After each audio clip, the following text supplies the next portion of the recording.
Hello बच्चों, मैं आज आप लोगों को संस्कृत का एक 10th क्लास का चैप्टर पढ़ा रहा हूँ, सुभाषितानी। तो बच्चे, सुभाषितानी का मतलब होता है सु मतलब होता है सुंदर, और सुंदर भाषाओं का इस्तेमाल जहाँ पे किया गया हो, सुंदर भाषाओं का जहाँ पे प्रयोग किया गया हो, उसे कहते हैं सुभाषितानी। तो बच्चे देखिए कि हमें ये देखना है कि इसका पहला श्लोक है, आलस्यम ही मनुष्याणाम शरीरस्थो महान रिपु नास्त्युद्यमशो बंधुर्यं कृत्वा नापसीदति।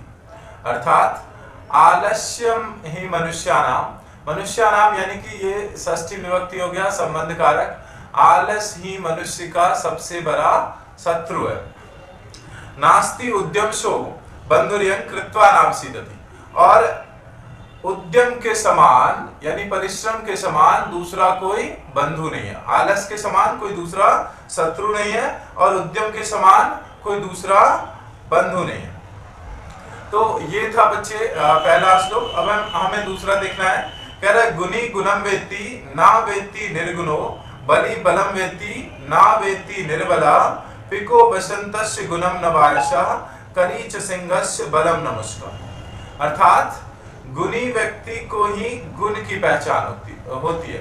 यानी कि असल में जो गुणवान व्यक्ति खुद होते हैं, जिनको शिक्षा का महत्व पता होता है, जो खुद शिक्षित होते हैं, वही शिक्षा का महत्व भी देते हैं। अर्थात जो गुणवान व्यक्ति होते हैं वही गुण को पहचान लेते हैं, उसको परख लेते हैं। ना वेत्ति निर्गुणो, निर्गुण व्यक्ति को पता ही नहीं होता कि आखिर गुण क्या है।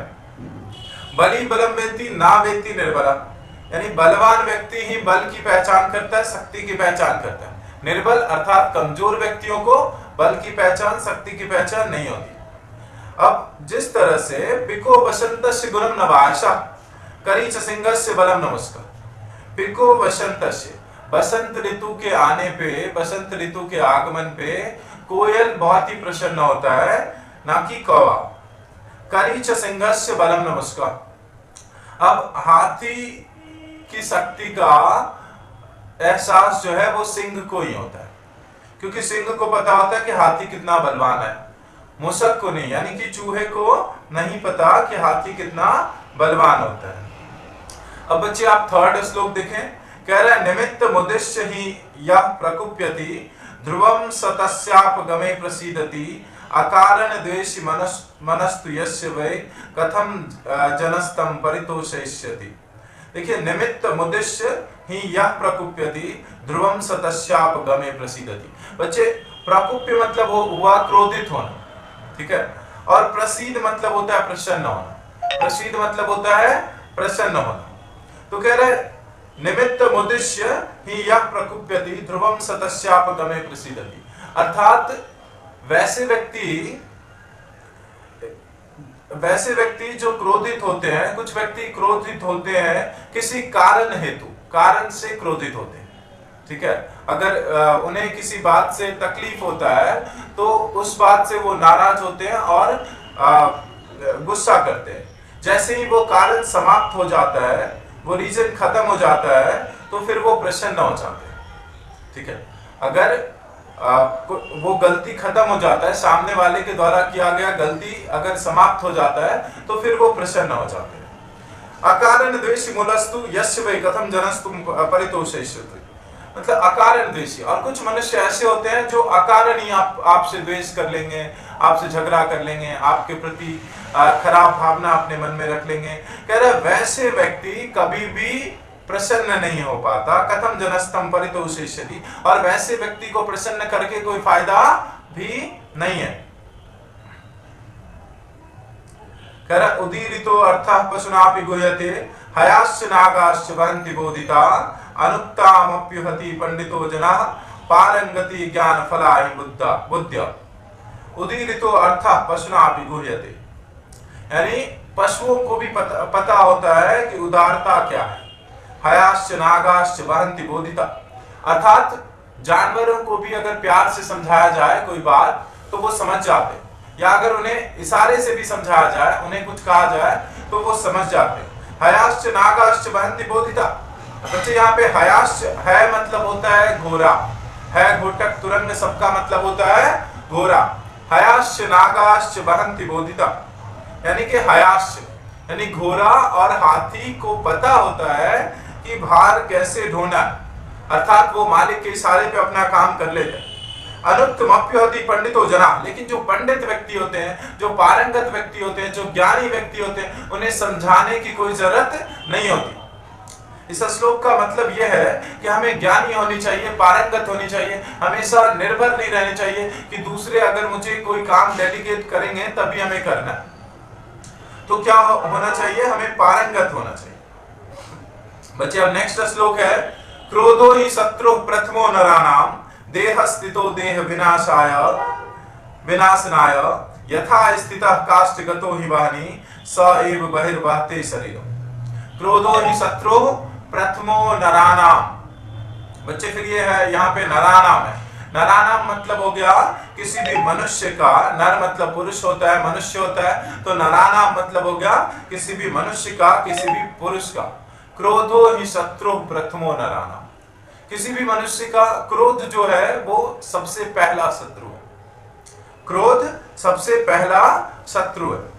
देह स्थितो देह विनाशनाय, अगर ये हमारे शरीर के अंदर होता है तो ये क्या करता है? विनाश कर देता है, खोखला कर देता है। उसी तरीके से यथा स्थितः काष्ठगतो हि वाहनी, जिस तरीके से अगर लकड़ी में आग लगा दिया जाए तो वो पूरे लकड़ी को धीरे धीरे धीरे धीरे करके उसे नष्ट कर देती है। स एव वाहनीवते शरीरम, यानी कि अर्थात यहाँ पे क्रोध की तुलना अग्नि से की गई। हमें क्रोध से दूर रहना चाहिए, गुस्सा नहीं करनी चाहिए। बच्चे नेक्स्ट है कि मृगा मृगैः संग मनु व्रजन्ति गावश्च गोभी तुरगाश्च तुरंगे मूर्खाश्च मूर्खे सुधीय सुधीभि समानशील व्यसनेषु सख्यम। मृगा मृगैः संग मनु व्रजन्ति, अर्थात हिरन जो है वो हिरन के साथ ही रहना पसंद करता है। हिरन कभी भी मनुष्य के साथ या किसी और के साथ रहना पसंद नहीं करेगा। हिरन हिरन के साथ ही विचरण करना पसंद करता है, घूमना पसंद करता है, उसके साथ रहना पसंद करता है। गावश्च गोभी तुरगास तुरंगे, यानी कि गाय जो है वो गाय के साथ ही रहना पसंद करता है। तुरंगास, तुरंग मतलब हो गया घोड़ा, घोड़ा घोड़ा के साथ ही रहना पसंद करता है। मूर्खाश्च मूर्खे, मूर्खों की मित्रता मूर्खों से ही होती है। सुधीया सुधीभि, और अच्छे व्यक्तियों की मित्रता जो है वो अच्छे व्यक्तियों से ही होती है, सज्जनों से ही होती है।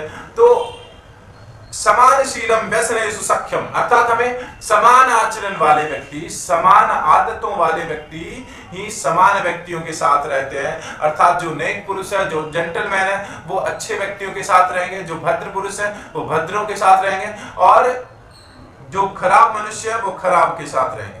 अर्थात जो जिस तरह के होते हैं उनकी मित्रता भी, उनकी संगति भी वैसे व्यक्तियों के साथ ही होती है। अब बच्चे मैं आपको नेक्स्ट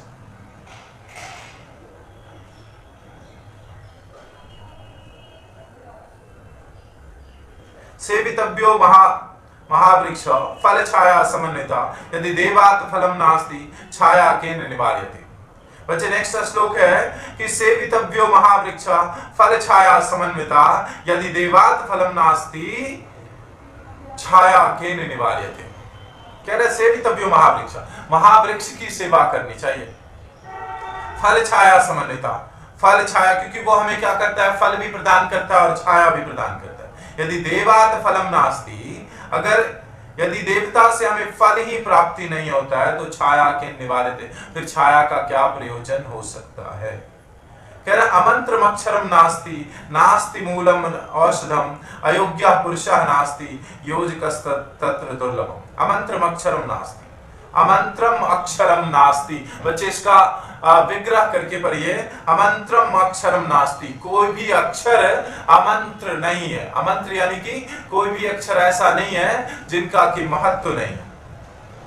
नास्ति मूलम औषधम, और कोई भी औषधि ऐसा नहीं है जिसका की महत्व ना, अर्थात सारे औषधि, सारी दवाइयों का कुछ न कुछ प्रयोग होता है।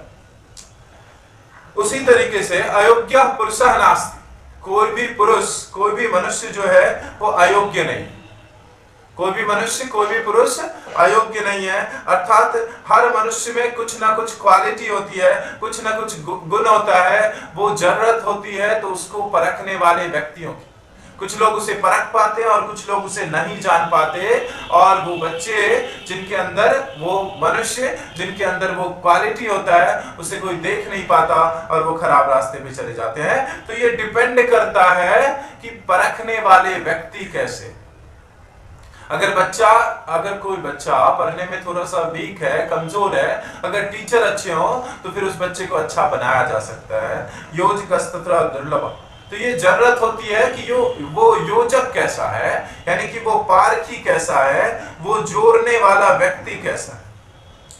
बच्चे नेक्स्ट श्लोक है, संपतो च विपतो च महताम एक रूपता उदय सविताम रक्तो रक्ताश्चास्तमय तथा। यानी कि संपतो च विपतो च, यानी कि संपत्ति आने पर और विपत्ति आने पर, कुछ व्यक्ति ऐसे होते हैं जो संपत्ति आने पर और विपत्ति आने पर हमेशा एक समान होते हैं, लेकिन कुछ व्यक्ति ऐसे होते हैं जो संपत्ति आने पर वो अपने से नीचे वाले व्यक्तियों के साथ दुर्व्यवहार करने लगते हैं, उनके साथ नीचता के व्यवहार करने लगते हैं, उनको ह्यूमिलिएट करते हैं, बहुत परेशान करते हैं। कह रहा उदय सविता रक्तो रक्ताश्चास्तमय तथा, यानी कि अगर सूर्य की तरह बनो, अर्थात सूर्य को क्या होता है, उगते वक्त भी उसमें रक्त होता है, यानी कि लाल रंग होता है, और डूबते वक्त भी उसमें लाल रंग होता है। मतलब उगते वक्त भी लाल रंग और डूबते वक्त भी लाल रंग। अर्थात अगर आपके पास संपत्ति है तो भी आपको अपने आप पर इठलाना नहीं चाहिए, और अगर आपके पास विपत्ति है तो उसे भी धैर्यपूर्वक सामना करना चाहिए। कह रहा विचित्र खलु संसारे नास्ति किंच निरर्थकम अश्वश्चेद धावने वीरा वारस्य वाहने करा। कह रहा विचित्र खलु संसारे नास्ति, इस संसार में जो है कुछ भी विचित्र नहीं है, किंचित निरर्थकम, और कुछ भी निरर्थक नहीं। अश्वश्चेद धावने वीरा भारस्य वाहने करा। हर किसी का अपना अपना महत्व होता है। देखिए ये श्लोक, एक और भी श्लोक था उसके जैसा ही ये मिलता जुलता है। अश्वश्चेद धावने वीरा, घोड़े की पहचान उसके दौड़ने से होती है, उसके दौड़ने से उसकी वीरता की पहचान होती है। और भारस्य वाहने खरः, और गधा का भी अपना ही महत्व है, क्योंकि वो भी भार ढोने का काम करता है। इसलिए हमें किसी भी व्यक्ति के साथ दुर्व्यवहार नहीं करनी चाहिए, हमें ये नहीं समझनी चाहिए कि वो किसी काम का नहीं है, क्योंकि हर किसी का अपना अपना महत्व होता है।